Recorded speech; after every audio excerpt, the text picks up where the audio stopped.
저는 지금 공항 출국장에 서 있습니다. 손에는 낡은 천 보따리를 들고 있죠. 시어머니 박순자가 쥐어준 거였습니다. 주변에서 캐리어 바퀴 굴러가는 소리가 요란했습니다. 저는 그 소리 속에서 작아지는 기분이었죠. 누군가 제 옆을 지나가며 보따리를 힐끗 보더니 피식 웃는 소리가 들렸습니다. 그 웃음이 귓가에 꽂혔죠. 부끄러웠지만 어쩔 수 없었어요. 이게 제가 받은 전부였으니까요. 필리핀 친정으로 돌아가는 길인데 들고 가는 게 헌 보따리라니 말이 됩니까?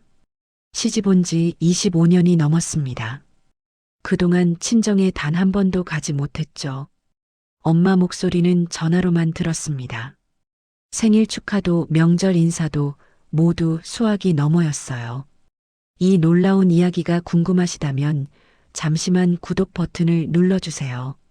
평범해 보이는 사람들의 숨겨진 이야기를 매일 전해드립니다.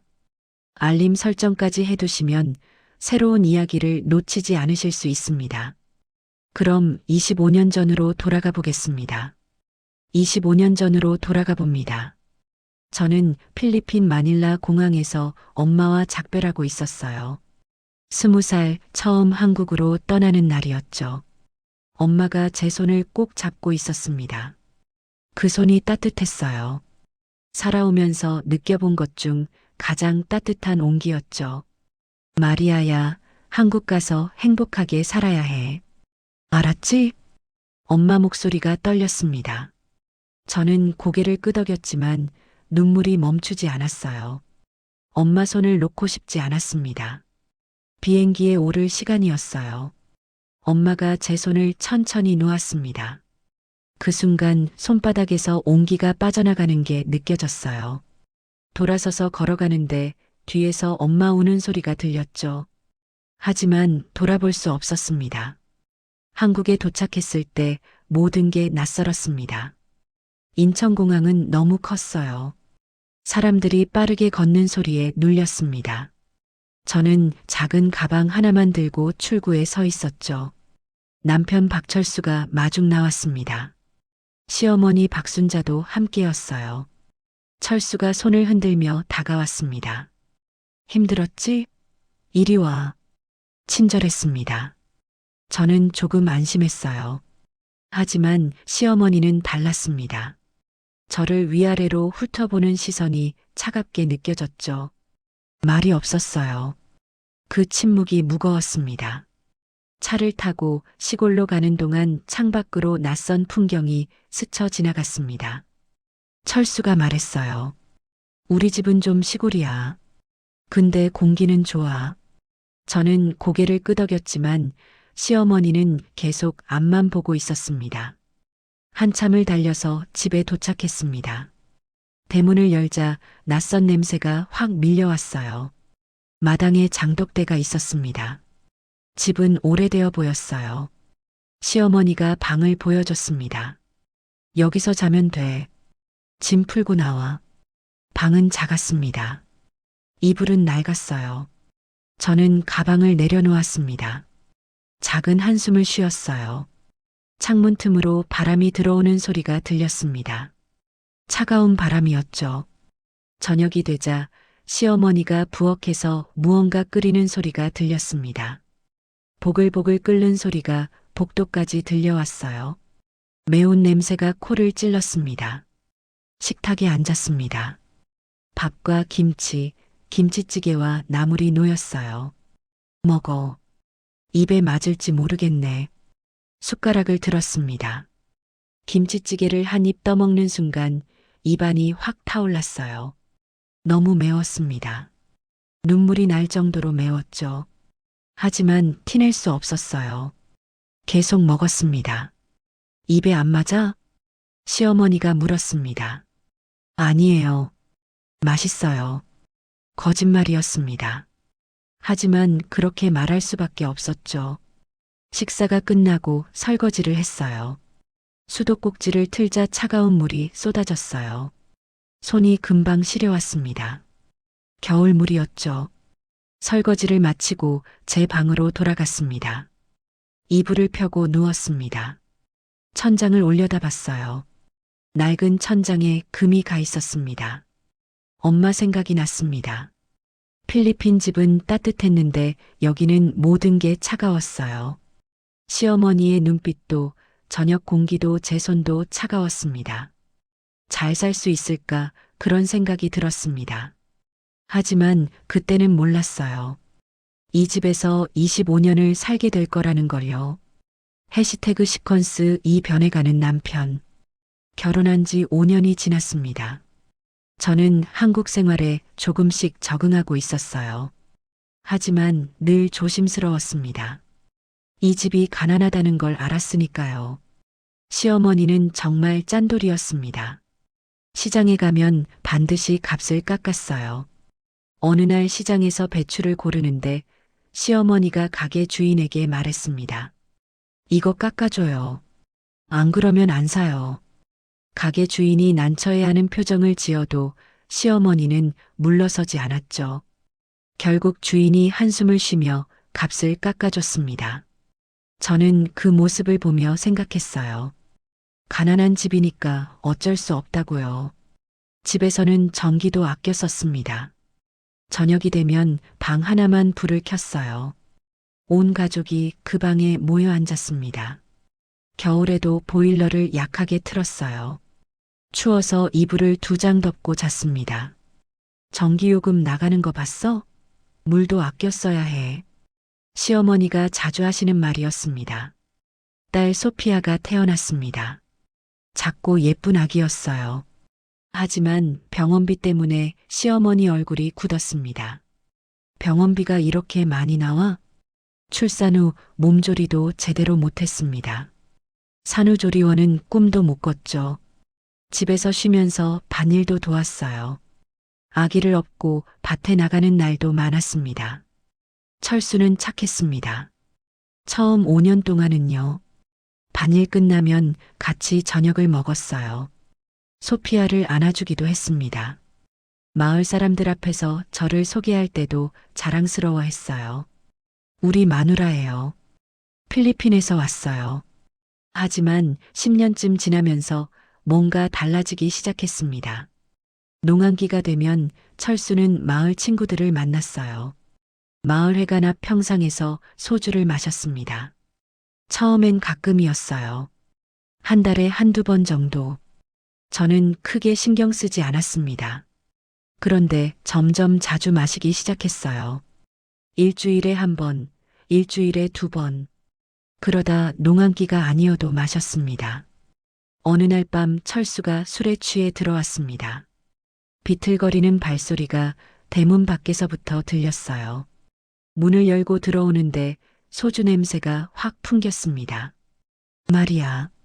부르는 목소리가 달랐어요. 낮게 깔리는 목소리였습니다. 밥 있어? 있어요. 데워드릴게요. 부엌으로 가서 밥을 데웠습니다. 전자레인지 돌아가는 소리가 윙윙 울렸어요. 밥을 내왔습니다. 철수가 숟가락을 들더니 한 숟가락 떠먹고 내려놓았습니다. 맛없어. 맛없어요? 필리핀 음식만 해먹어서 한국 음식은 맛없어. 가슴이 철렁 내려앉았습니다. 저는 한국 음식을 배우려고 얼마나 노력했는데요. 시어머니한테 배우고 요리책도 보고요. 다시 할게요. 됐어. 안 먹어. 철수가 일어나서 방으로 들어갔습니다. 문이 쾅 닫혔어요. 저는 식탁에 남겨진 밥을 바라봤습니다. 김이 모락모락 올라오고 있었어요. 맛없다고요. 10년 동안 해온 음식이 갑자기 맛없어진 걸까요? 그날부터 철수는 술 마시면 자꾸 그랬습니다. 음식에 트집 잡고 말투가 거칠어지고요. 마을 행사가 있었습니다. 추석 전 마을 잔치였어요. 마을회관 앞마당에 사람들이 모였습니다. 저는 음식 준비를 도왔어요. 부녀의 아줌마들과 함께 부침개를 부치고 나물을 무쳤습니다. 철수는 친구들과 술을 마시고 있었어요. 소주병이 탁자 위에 여러 개 놓여 있었습니다. 야, 박철수. 마누라 필리핀 사람이지? 친구 하나가 소리쳤습니다. 응, 그래. 좋겠다. 외국 여자. 말 잘 듣잖아. 웃음소리가 터졌습니다. 저는 부엌 쪽에서 그 소리를 들었어요. 철수가 대답했습니다. 말 잘 듣긴. 한국말도 서툴러서 답답해 죽겠어. 더 큰 웃음소리가 났습니다. 저는 부침개 뒤집는 손을 멈췄습니다. 한국말이 서툴다고요? 저는 10년 넘게 한국에서 살았는데요. 한국말 공부도 열심히 했는데요. 옆에서 부녀회장 이정숙이 말했습니다. 마리아 씨, 부침개 타요. 뒤집어야지. 아, 네. 얼른 뒤집었습니다. 하지만 이미 한쪽이 까맣게 타 있었어요. 에휴, 조심해야지. 아직 서툴러서 그래. 이정숙이 한숨을 쉬었습니다. 저는 아무 말도 하지 않았습니다. 10년이 넘었는데 아직도 서툴다고 하시네요. 해가 지고 잔치가 끝나갈 무렵 철수는 완전히 취해 있었습니다. 비틀거리며 일어나더니 큰 소리로 말했습니다. 야, 마리아, 집 가자. 마을 사람들이 쳐다봤습니다. 저는 얼른 철수한테 갔어요. 여보, 조용히 해요. 뭐, 조용히 하라고? 내가 내 마누라 부르는데 왜? 목소리가 더 커졌습니다. 필리핀 여자가 뭘 알아? 그냥 시키는 대로 해. 마을 사람들이 웅성거렸습니다. 저는 얼굴이 뜨거워졌어요. 고개를 숙였습니다. 철수 팔을 잡고 집으로 갔습니다. 비틀거리는 철수를 부축하며 걷는 동안 뒤에서 사람들 목소리가 들렸어요. 저러니까 외국 여자한테 장가갔지. 술만 마시면 저래. 집에 도착했습니다. 철수를 방에 눕혔어요. 코 고는 소리가 금방 들렸습니다. 저는 마루에 앉아 밤하늘을 봤습니다. 별이 보였어요. 필리핀에서 보던 별과 같은 별일까요? 엄마는 지금 뭐 하고 계실까요? 전화하고 싶었지만 돈이 없었습니다. 국제전화 요금이 비쌌어요. 시어머니한테 부탁하면 또 눈치를 봐야 했습니다. 그날 밤 저는 혼자 울었습니다. 소리 내지 않으려고 입을 막았어요. 하지만 어깨가 떨렸습니다. 10년이 지났는데 저는 아직도 이방인이었습니다. 남편한테도 마을 사람들한테도요. 해시태그 시퀀스 3 거절당한 간청. 결혼한 지 15년이 지났습니다. 소피아는 벌써 10살이 되었어요. 학교에 다니고 있었습니다. 어느 날 소피아가 학교에서 울면서 돌아왔습니다. 책가방을 던지고 방으로 들어가 버렸어요. 문 닫는 소리가 크게 울렸습니다. 소피아야, 무슨 일 있어? 노크를 했지만 대답이 없었어요. 문을 열고 들어갔습니다. 소피아가 이불을 뒤집어 쓰고 있었어요. 애들이 뭐래? 엄마 피부 색깔이 이상하대요. 엄마 한국말이 이상하대요. 가슴이 무너지는 것 같았습니다. 15년을 살았는데 아직도 제 한국말이 이상하다고요? 제 피부가 이상하다고요? 괜찮아, 소피아. 신경 쓰지 마. 하지만 소피아는 계속 울었습니다. 철수의 음주는 점점 심해졌습니다. 이제는 거의 매일 마셨어요. 낮에 일하고 저녁이면 마을회관으로 갔습니다. 밤늦게 취해서 돌아왔죠. 어느 날 밤 전화벨이 울렸습니다. 필리핀에서 걸려온 전화였어요. 동생이었습니다. 언니, 엄마가 쓰러졌어. 심장이 철렁 내려앉았습니다. 병원에 입원했는데 수술비가 필요해. 200만 원 정도. 전화기를 쥔 손에 힘이 들어갔어요. 언니, 돈 좀 보내줄 수 있어? 저는 대답할 수 없었습니다. 200만 원이요. 저한테 그런 돈이 어디 있습니까? 알았어. 최대한 빨리 보낼게. 전화를 끊었습니다. 손이 떨렸어요. 다음 날 아침 저는 용기를 냈습니다. 시어머니 방문을 두드렸어요. 똑똑 소리가 작게 울렸습니다. 들어와. 문을 열었습니다. 시어머니가 이불을 개고 계셨어요. 어머니, 저 송금 좀 해야 하는데요. 목소리가 떨렸습니다.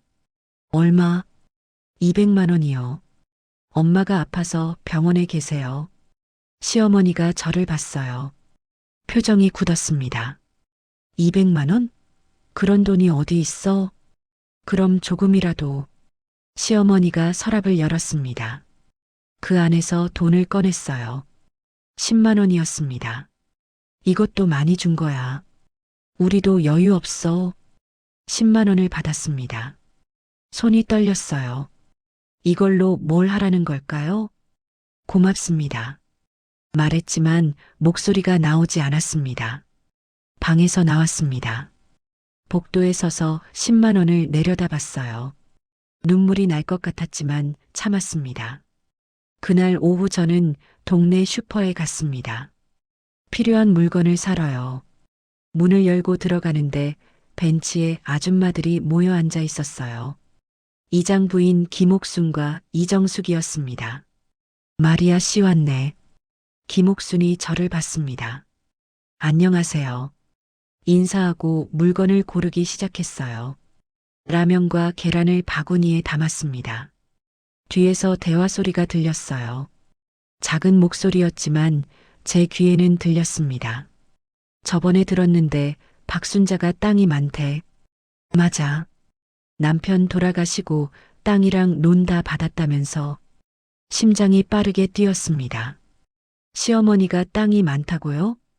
근데 왜 저렇게 쪼들리게 살아? 글쎄, 필리핀 며느리한테 뺏길까봐 그런가? 웃음소리가 났습니다. 요즘 그런 애들 많잖아. 국제 결혼해서 돈 받아내려고. 마리아 씨도 그럴까? 모르지. 근데 조심해야지. 제 손이 떨렸습니다. 바구니를 떨어뜨릴 뻔했어요. 시어머니가 부자라고요? 땅이 많다고요? 그런데 왜 10만 원만 주신 걸까요? 계산을 했습니다. 손이 떨려서 돈을 제대로 건네기도 어려웠어요. 밖으로 나왔습니다. 자동차 지나가는 소리가 들렸어요. 하지만 저는 아무 소리도 제대로 듣지 못하는 것 같았습니다. 집으로 걸어가는데 발이 제대로 떨어지지 않았습니다. 부자라고요? 시어머니가요? 집에 도착했습니다. 마당에서 시어머니가 밭일을 하고 계셨어요. 낡은 옷을 입고 있었습니다. 손에는 흙이 묻어 있었죠. 정말 부자일까요? 저렇게 낡은 옷을 입는 사람이요? 장 봤어? 시어머니가 물었습니다. 네. 짧게 대답했습니다. 그날 밤 저는 동생에게 전화했습니다. 10만 원만 보낸다고 말했어요. 그게 다야? 언니, 엄마가 죽을 수도 있어. 동생 목소리가 떨렸습니다. 미안해. 나도 돈이 없어. 전화를 끊었습니다. 소파에 주저앉았어요. 온몸에 힘이 빠졌습니다. 엄마가 아픈데 저는 돈이 없습니다. 시어머니는 부자라던데 저한테는 10만 원만 주셨어요. 며칠 뒤 마을 독거노인 댁에 봉사를 가게 되었습니다. 부녀회에서 하는 일이었어요. 청소를 하고 식사를 준비해 드리는 거였습니다. 이정숙이 저를 봤습니다. 마리아 씨, 오늘 김할머니 댁 청소 좀 해줘요. 우리는 다른 집 갈게요. 네. 다른 아줌마들은 짝을 지어갔습니다. 저만 혼자였어요. 김할머니 댁에 도착했습니다. 문을 두드렸어요. 할머니, 저 마리아예요. 청소하러 왔어요. 문이 열렸습니다. 할머니가 나오셨어요. 어서 와. 집 안으로 들어갔습니다. 먼지가 많이 쌓여 있었어요. 청소를 시작했습니다. 빗질을 하고 걸레질을 하고 설거지를 했어요. 몇 시간이 걸렸습니다. 고맙네, 마리아. 우리 마을에 내가 있어서 다행이야. 할머니가 말씀하셨습니다. 그 말을 듣는 순간 눈물이 났습니다. 처음이었어요. 누군가 고맙다고 말해주는 게요. 괜찮아요, 할머니. 할머니 집을 나왔습니다. 해가 지고 있었어요. 집으로 걸어가는데 생각했습니다. 마을 사람들은 저를 의심하는데 할머니는 고맙다고 하셨어요. 집에 도착하니 철수가 또 술을 마시고 돌아왔습니다. 비틀거리며 들어왔어요. 마리아, 밥. 네. 부엌으로 가서 밥을 데웠습니다. 밥을 내놨습니다. 철수가 한 숟가락 먹더니 숟가락을 던졌어요. 이게 밥이야? 맛이 왜 이래? 죄송해요. 고개를 숙였습니다. 필리핀 여자가 한국 음식을 뭘 알아? 그 말을 듣고도 저는 아무 말도 하지 않았습니다. 15년을 살았는데 아직도 이방인이었습니다. 그날 밤 저는 엄마 사진을 꺼내봤습니다. 공항에서 작별할 때 찍은 사진이었어요. 엄마가 아픈데 저는 돈이 없습니다. 시어머니는 부자인데 도와주지 않으세요. 남편은 술만 마시고 마을 사람들은 저를 의심합니다. 언제까지 이렇게 살아야 할까요? 해시태그 시퀀스 사불 타는 밤. 결혼한 지 20년이 지났습니다. 철수의 알코올 중독은 이제 심각한 수준이었어요. 간이 나빠졌다는 진단을 받았지만 술을 끊지 못했습니다. 어느 날 밤 저는 잠들어 있었습니다. 깊은 잠이었어요. 그런데 갑자기 뭔가 타는 냄새가 났습니다. 눈을 떴어요. 코를 찔렀습니다. 연기 냄새였어요. 일어나서 창문을 봤습니다. 밖이 환했어요. 불빛이었습니다. 하지만 전등 불빛이 아니었어요. 창문을 열었습니다. 마을 아래쪽에서 불길이 치솟고 있었어요. 주황색 화염이 하늘을 물들이고 있었습니다. 불이야! 소리쳤습니다. 철수가 일어났어요. 술에 취해 있었지만 창밖을 보더니 놀랐습니다. 저기 김할머니 집 아냐? 심장이 철렁 내려앉았습니다. 김할머니요. 제가 봉사하러 가던 그 할머니요. 옷을 급하게 입었습니다. 슬리퍼를 신고 밖으로 뛰어나갔어요. 마을 사람들이 나오고 있었습니다. 모두들 놀란 얼굴이었어요. 하지만 아무도 움직이지 않았습니다. 그냥 서서 보고만 있었어요. 할머니는요? 할머니는 안에 계세요. 소리쳤습니다. 불이 너무 커. 위험해. 누군가 말했습니다. 소방차 불렀어. 기다려야 해. 다른 사람이 말했습니다. 하지만 저는 기다릴 수 없었어요. 할머니가 안에 계신데요. 화염이 점점 커지고 있었습니다. 생각하지 않았습니다. 그냥 뛰었어요. 마리아, 안 돼. 뒤에서 누가 소리쳤지만 멈추지 않았습니다. 대문을 열고 들어갔습니다. 열기가 얼굴을 확 때렸어요. 숨쉬기가 어려웠습니다. 할머니, 할머니, 소리쳤지만 대답이 없었어요. 마루로 올라갔습니다. 연기가 자욱했어요. 앞이 잘 보이지 않았습니다. 기어서 들어갔어요. 방문을 열었습니다.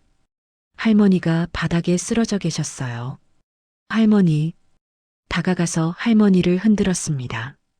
의식이 없으셨어요. 연기를 너무 많이 마신 것 같았습니다. 할머니를 업었습니다. 무거웠어요. 하지만 힘을 냈습니다. 밖으로 나가려는데 천장에서 뭔가 떨어졌어요. 불타는 나무였습니다. 팔에 닿았어요. 으악! 비명이 나왔습니다. 너무 뜨거웠어요. 하지만 할머니를 놓을 수 없었습니다. 연기 속을 헤치고 나갔습니다. 마루를 지나 마당으로 나왔어요. 대문을 통과했습니다. 밖으로 나오는 순간 마을 사람들이 달려왔습니다. 할머니요. 할머니 좀 봐주세요. 할머니를 땅에 내려놓았습니다. 기침이 나왔어요. 연기를 너무 많이 마셔서 숨쉬기가 힘들었습니다. 누군가 제 팔을 잡았습니다. 시어머니였어요. 너 다쳤어. 병원 가야 해. 팔을 보니 화상이 있었습니다. 빨갛게 부어올랐어요. 물집도 생겼습니다. 하지만 그것보다 할머니가 걱정되었습니다. 할머니는요? 살아계셔. 숨쉬고 계셔. 마을 사람 하나가 말했습니다. 곧 소방차가 도착했습니다. 사이렌 소리가 요란했어요. 소방관들이 불을 끄기 시작했습니다. 구급차도 왔습니다. 할머니가 들것에 실렸어요. 저도 구급차에 타라고 했습니다. 병원으로 가는 구급차 안에서 할머니가 눈을 뜨셨습니다. 마리아. 작은 목소리였어요. 할머니, 괜찮으세요? 고맙다. 내가 아니었으면 죽을 뻔했어. 할머니 손이 제 손을 잡았습니다. 따뜻했어요. 병원에 도착했습니다. 할머니는 입원하셨고 저는 화상 치료를 받았습니다. 의사가 말했어요. 2등 화상이에요. 심하지는 않지만 흉터가 남을 수 있어요. 괜찮아요. 흉터쯤이야 상관없었습니다. 할머니가 살았으니까요. 다음 날 아침 집에 돌아왔습니다. 팔에 붕대를 감고 있었어요. 마을 사람들이 모여 있었습니다. 저를 보더니 박수를 쳤어요. 마리아 씨가 할머니 구했대요. 대단해요. 용감해요. 칭찬하는 소리들이었습니다. 하지만 한쪽에서 김옥순이 다른 사람에게 속삭이는 소리가 들렸어요. 쉬하는 거 아냐? 마을 사람들한테 잘 보이려고. 그럴 수도 있지. 박순자 재산 노리고. 그 말을 듣는 순간 가슴이 무너졌습니다. 목숨 걸고 할머니를 구했는데 쇼라고요? 재산을 노린다고요? 집 안으로 들어갔습니다. 시어머니가 거실에 앉아 계셨어요. 어머니, 팔 아프지? 괜찮아요. 시어머니가 저를 오래 쳐다보셨습니다. 무슨 생각을 하시는지 알 수 없었어요. 잘했다. 짧게 말씀하셨습니다. 네. 할머니 구한 거 잘했어. 처음이었습니다. 시어머니가 저를 칭찬하신 게요. 가슴이 뜨거워졌습니다. 눈물이 날 것 같았어요. 고맙습니다, 어머니. 시어머니가 일어나셨습니다. 부엌으로 가시더니 뭔가를 가져오셨어요. 약이었습니다. 화상에 바르는 거야. 하루에 3번 발라. 네, 어머니. 약을 받았습니다. 시어머니가 제 손을 짧게 잡았어요. 아주 짧게요. 그리고 놓으셨습니다. 따뜻했습니다. 시어머니 손이요. 그날 저녁 철수가 술 마시고 돌아왔습니다. 비틀거리며 들어왔어요. 야, 마리아. 네. 내가 할머니 구했다며? 네.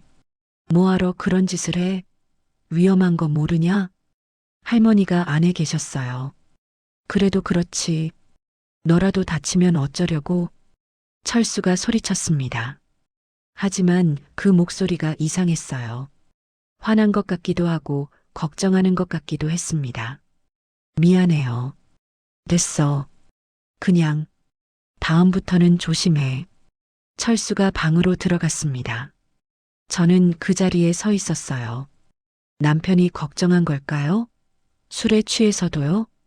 그날 밤 잠들기 전에 팔에 화상을 봤습니다. 붉게 부어올라 있었어요.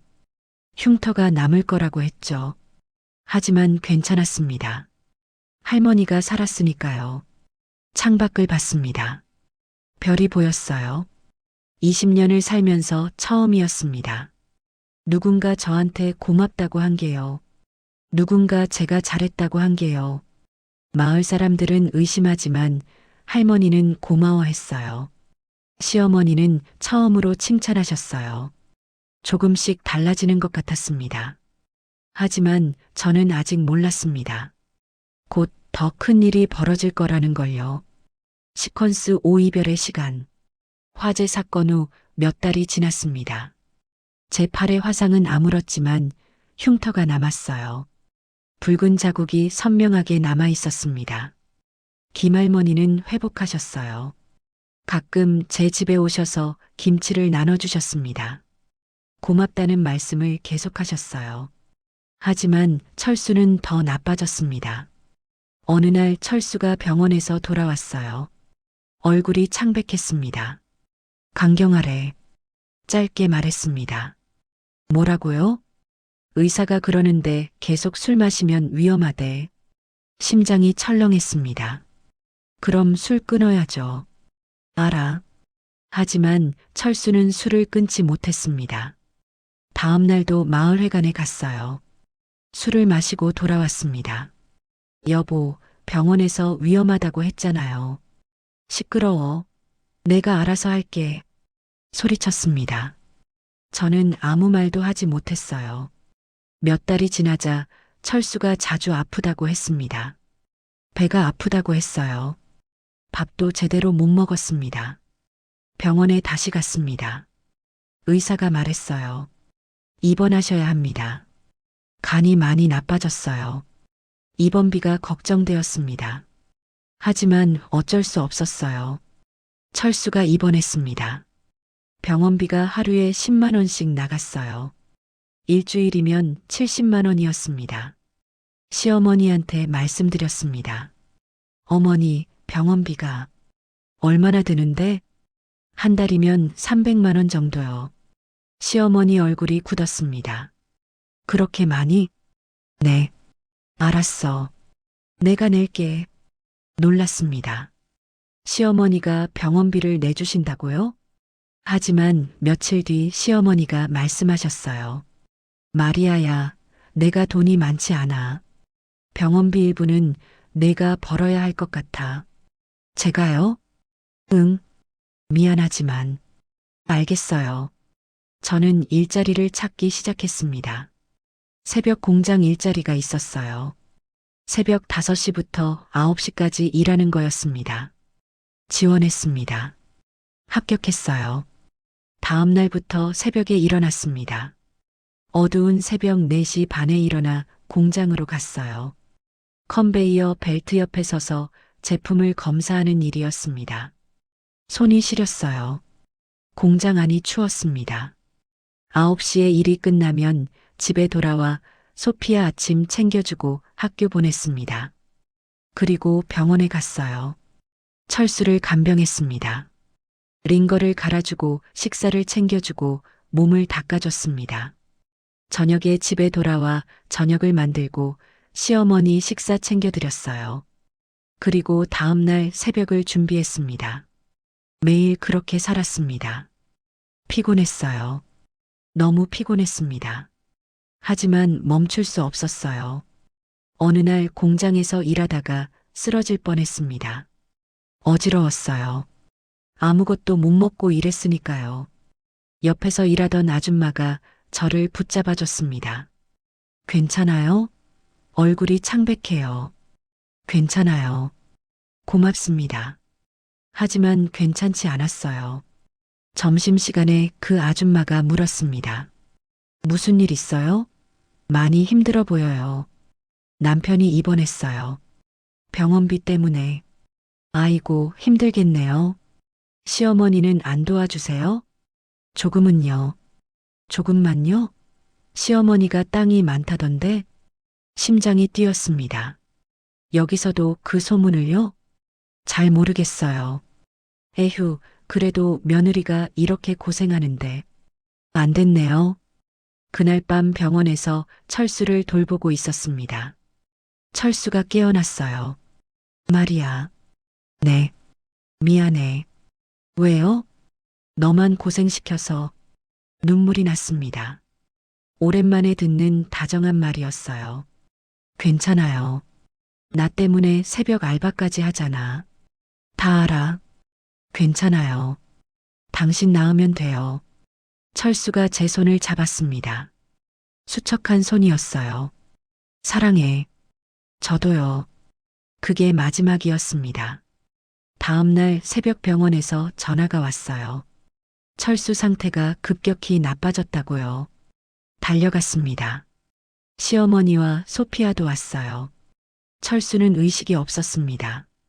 산소호흡기를 달고 있었어요. 의사가 말했어요. 준비하셔야 할 것 같습니다. 시어머니가 철수 손을 잡았습니다. 저도 손을 잡았어요. 소피아가 울고 있었습니다. 아빠, 소피아 목소리가 떨렸어요. 철수가 눈을 살짝 떴습니다. 우리를 봤어요. 입술이 움직였습니다. 미안해. 너만 고생시켰어. 그리고 눈을 감았습니다. 심전도 기계 소리가 길게 울렸어요. 삼가 고인의 명복을 빕니다. 의사가 말했습니다. 23년이었습니다. 결혼한 지 23년 만에 남편이 세상을 떠났어요. 장례식을 치렀습니다.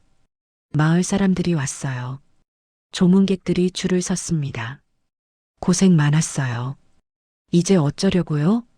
사람들이 말했습니다. 장례를 마치고 집에 돌아왔습니다. 조용했어요. 너무 조용했습니다. 소피아가 방에 들어가 문을 닫았어요. 우는 소리가 들렸습니다. 시어머니는 마루에 앉아 계셨어요. 눈물을 닦고 계셨습니다. 저는 부엌에 갔습니다. 설거지를 했어요. 물소리만 들렸습니다. 그날 밤 혼자 누웠습니다. 옆자리가 비어 있었어요. 23년 동안 누워있던 자리였습니다. 이제 비었어요. 눈물이 났습니다. 철수가 술만 마시지 않았다면, 저한테 상처만 주지 않았다면, 하지만 마지막 순간 미안하다고 했어요. 사랑한다고 했습니다. 그것만으로도 괜찮았어요. 며칠이 지났습니다. 마을 사람들이 수군거리는 소리가 들렸어요. 마리아, 이제 필리핀 가겠네. 여기 있을 이유 없잖아. 시어머니 재산 받고 갈까? 그 소문이 제 귀에 들렸습니다. 시어머니도 들으셨을 거예요. 어느 날 저녁 시어머니가 저를 부르셨습니다. 마리아야, 앉아봐. 앉았습니다. 넌 어떻게 할 거야? 이제 모르겠어요, 어머니. 필리핀 가고 싶지? 심장이 뛰었습니다. 엄마 보고 싶어요. 25년 만에 한 번도 못 갔어요. 시어머니가 고개를 끄덕이셨어요. 알아. 보내줄게. 네. 비행기표 사줄게. 가고 싶으면 가. 믿을 수 없었습니다. 어머니. 됐어. 생각해봐. 천천히. 시어머니가 방으로 들어가셨습니다. 저는 그 자리에 앉아 생각했어요. 필리핀에 가고 싶었습니다. 엄마를 보고 싶었어요. 하지만 마음 한편이 무거웠습니다. 시어머니를 두고 가는 게 맞을까요? 시퀀스 6 드러난 진실. 남편이 세상을 떠난 지 석 달이 지났습니다. 집은 여전히 조용했어요. 소피아는 대학에 갔습니다. 서울에 있는 학교였어요. 일주일에 한 번 집에 왔습니다. 저는 시어머니와 단둘이 살게 되었어요. 어느 날 마을 방송이 울렸습니다. 내일 오후 2시에 마을회관에서 주민회의가 있습니다. 도로 확장 공사 관련 설명회이니 토지 소유주분들은 꼭 참석해 주시기 바랍니다. 시어머니가 말씀하셨어요. 나 내일 회의 가야 해. 네, 어머니. 너도 같이 갈래? 제가요? 응. 심심할 것 같아서. 이상했습니다. 시어머니가 저를 데리고 가자고 하시다니요. 네, 같이 갈게요. 다음 날 오후 마을회관으로 갔습니다. 사람들이 많이 모여 있었어요. 의자가 줄지어 놓여 있었고 앞쪽에는 프로젝터가 설치되어 있었습니다. 공무원들이 앞에 서 있었어요. 안녕하십니까? 도로 확장 공사에 대해 설명드리겠습니다. 프로젝터가 켜졌습니다. 화면에 지도가 나타났어요. 우리 마을을 지나는 도로가 표시되어 있었습니다. 이번 공사로 도로가 넓어집니다. 그 과정에서 일부 토지를 수용해야 합니다. 공무원이 설명했습니다. 보상금은 토지 시세에 따라 지급됩니다. 지금부터 토지 소유주 명단과 보상금을 발표하겠습니다. 화면이 바뀌었습니다. 명단이 나타났어요. 김철수님 농지 1필지 보상금 5천만 원. 이영희님 논 1필지 보상금 3천만 원. 하나씩 발표되었습니다. 사람들이 웅성거렸어요. 그때 화면이 바뀌었습니다. 박순자님, 시어머니 이름이었습니다. 농지 5필지, 논 3필지, 총 8필지, 보상금 총액. 화면에 큰 숫자가 나타났습니다. 8억 원. 순간 마을회관이 조용해졌습니다. 그리고 웅성거림이 시작되었어요. 8억 원? 박순자가 땅이 그렇게 많았어? 8필지나 된다고? 사람들이 서로 쳐다봤습니다. 그리고 저를 봤어요. 저도 놀랐습니다. 8억 원이요? 슈퍼에서 들었던 소문이 사실이었어요. 아니, 그보다 훨씬 더 많았습니다. 시어머니는 조용히 앉아 계셨어요. 표정 변화가 없었습니다. 공무원이 계속 설명했지만 저는 듣지 못했어요. 머릿속이 하얘졌습니다. 8억 원이요. 시어머니가요. 회의가 끝났습니다. 사람들이 일어났어요. 시어머니한테 다가오는 사람들이 있었습니다. 순자 씨, 축하해요. 보상금 많이 받네요. 그렇게 땅이 많은 줄 몰랐어요. 겉으론 축하하는 척이었지만 눈빛이 달랐어요. 저는 시어머니 옆에 서 있었습니다. 사람들이 저를 힐끗힐끗 봤어요. 김옥순이 다가왔습니다. 순자 씨, 8억이면 대단한데요.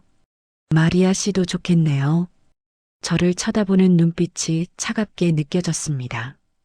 집으로 돌아오는 길 시어머니는 아무 말씀도 하지 않으셨어요. 저도 말이 없었습니다. 집에 도착했습니다. 시어머니가 방으로 들어가셨어요. 문이 닫혔습니다. 저는 거실에 앉았습니다. 8억 원이요. 땅 8필지요.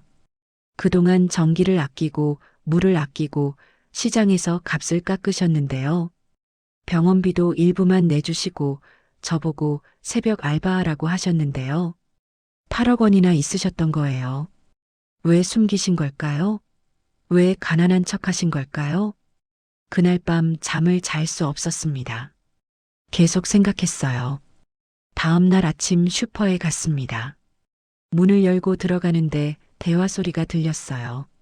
박순자가 8억이나 받는데. 맞아. 어제 회의에서 봤어. 마리아 알고 있었을까? 모르긴. 근데 이제 알았으니까 가만히 있지 않겠지. 그러게. 재산 분할 요구하지 않을까? 남편 죽었으니까 상속받을 수도 있고. 웃음소리가 났습니다. 박순자도 조심해야지. 마리아가 돈 노리고 온 건지도 모르잖아. 제 손이 떨렸습니다. 바구니를 놓칠 뻔했어요. 돌아서서 나왔습니다. 물건을 사지 않았어요. 그냥 나왔습니다. 집으로 걸어가는데 눈물이 났습니다. 25년을 살았는데요. 고생했는데요. 화재에서 할머니를 구했는데요. 남편 간병했는데요. 그런데 돈을 노렸다고요? 집에 도착했습니다. 마당에 시어머니가 계셨어요. 장 안 봤어?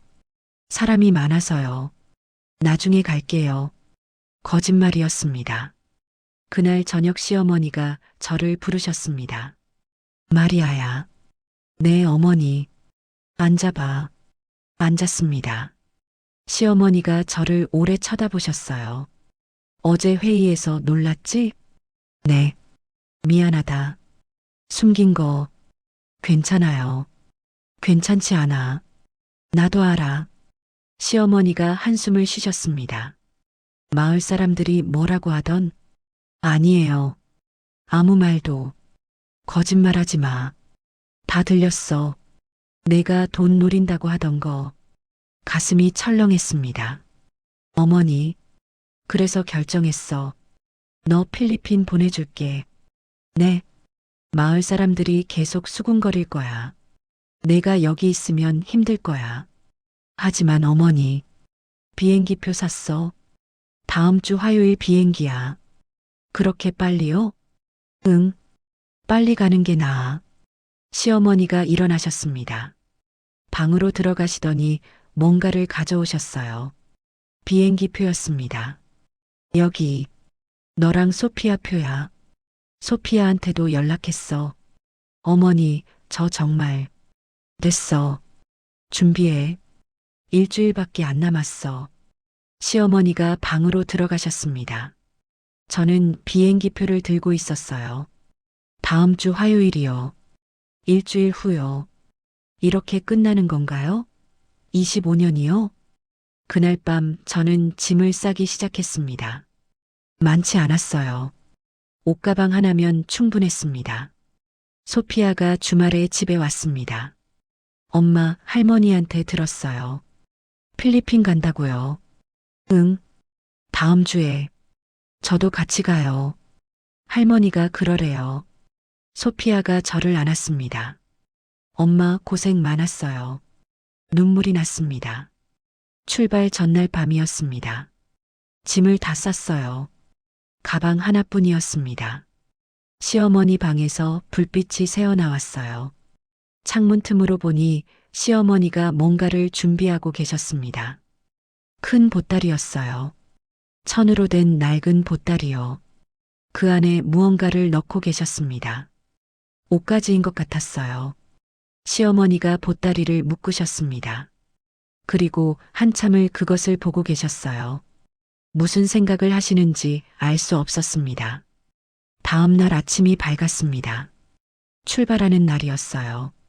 시어머니가 나오셨습니다. 준비됐어? 네, 어머니.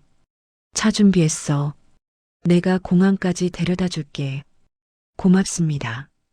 차를 타기 전에 시어머니가 집 안으로 들어가셨어요. 그리고 그 보따리를 들고 나오셨습니다. 낡은 천보따리요. 이거 가져가. 이게 뭐예요? 옷까지 좀 넣어뒀어. 필리핀 가서 입어. 보따리를 받았습니다. 묵직했어요. 옷만 들어있는 것 치곤 무거웠습니다. 어머니, 이거 그냥 가져가. 이거면 됐지. 생색내듯 말씀하셨어요. 25년을 살았는데 받은 게 헌 보따리라는 게 믿기지 않았습니다. 하지만 아무 말도 하지 않았어요. 고맙습니다, 어머니. 차에 탔습니다. 공항으로 가는 길이었어요. 25년이 끝나고 있었습니다. 시퀀스 7 떠나는 날, 공항으로 가는 차 안은 조용했습니다. 시어머니가 운전하고 계셨어요. 저와 소피아는 뒷좌석에 앉아 있었습니다. 창밖으로 익숙한 풍경이 지나갔어요. 25년 동안 봤던 길이었습니다. 마지막이었어요. 시어머니가 말없이 핸들을 잡고 계셨습니다. 아무도 말이 없었어요. 1시간쯤 지나 공항에 도착했습니다. 시어머니가 차를 세웠어요. 트렁크를 열었습니다. 가방 하나와 보따리가 있었어요. 체크인하고 와. 시어머니가 말씀하셨습니다. 저는 소피아와 함께 체크인 카운터로 갔어요. 줄을 섰습니다. 사람들이 많았어요. 모두 큰 캐리어를 끌고 있었습니다. 우리는 가방 하나와 보따리 뿐이었어요. 체크인을 마쳤습니다. 가방을 붙였어요. 보따리는 들고 가기로 했습니다. 시어머니가 차 옆에 서서 우리를 기다리고 계셨어요. 다가갔습니다. 어머니, 잘 가거라. 짧게 말씀하셨어요. 소피아가 시어머니께 인사했습니다. 할머니, 안녕히 계세요. 보고 싶을 거예요. 시어머니가 소피아 머리를 쓰다듬으셨습니다. 그래, 잘 가. 엄마 말 잘 들어야 해. 소피아가 고개를 끄덕였어요. 시어머니가 저를 봤습니다. 오래 쳐다보셨어요. 잘 살아라. 네, 어머니. 더 할 말이 많았지만 나오지 않았어요. 시어머니가 차로 돌아가려다 멈췄습니다. 돌아보셨어요. 저를 봤습니다. 그 눈빛에 뭔가 있었어요. 하지만 아무 말씀도 하지 않으셨습니다. 차에 타셨어요. 엔진 소리가 들렸습니다. 차가 출발했어요. 저는 그 차가 보이지 않을 때까지 봤습니다. 25년을 함께 살았는데 이렇게 끝나는 거였습니다. 출국장으로 들어갔습니다. 보따리를 들고 걸었어요. 사람들이 저를 봤습니다. 힐끗 보고 지나갔어요. 누군가 속삭이는 소리가 들렸습니다. 저 사람 관광객인가 봐. 보따리 들고 있네. 필리핀 사람 같은데. 한국 물건 사가나 보네. 신경 쓰지 않으려 했지만 얼굴이 뜨거워졌습니다. 비행기에 탑승했습니다. 좌석을 찾아 앉았어요. 보따리를 선반에 올렸습니다. 생각보다 무거웠어요. 힘들게 올렸습니다. 옆자리 사람이 저를 봤어요. 보따리를 쳐다봤습니다. 그리고 고개를 돌렸어요. 비행기가 이륙했습니다. 한국이 멀어졌어요. 창밖을 봤습니다. 구름이 보였어요. 25년이 끝났습니다. 소피아가 제 손을 잡았어요. 엄마, 괜찮아요? 응, 괜찮아. 거짓말이었습니다. 몇 시간이 지나 비행기가 착륙했습니다. 필리핀 공항이었어요. 문이 열리자 더운 공기가 들어왔습니다. 얼굴이 뜨거워졌어요. 25년 만이었습니다. 필리핀 공기요. 공항을 나왔습니다. 택시를 탔어요. 어디 가세요? 기사가 물었습니다. 타갈로그어였어요. 산후안요. 오랜만에 하는 타갈로그어였습니다. 어색했어요. 택시가 출발했습니다. 창밖으로 마닐라 풍경이 지나갔어요. 오토바이가 많았습니다. 사람들이 많았어요. 간판들이 보였습니다. 모든 게 낯설었어요. 하지만 동시에 익숙했습니다. 시골길로 접어들었습니다. 친정 마을이 가까워졌어요. 가슴이 두근거렸습니다. 마을에 도착했습니다. 작은 집들이 보였어요. 엄마 집도 보였습니다. 택시에서 내렸습니다. 보따리를 들었어요. 집 앞에 섰습니다. 문을 두드렸어요. 엄마. 문이 열렸습니다. 엄마가 서 계셨어요. 많이 늙으셨어요. 주름이 깊었고 머리가 하얘졌습니다. 마리아. 엄마 목소리가 떨렸어요. 저는 보따리를 내려놓고 엄마를 안았습니다. 엄마. 눈물이 났어요. 멈출 수 없었습니다.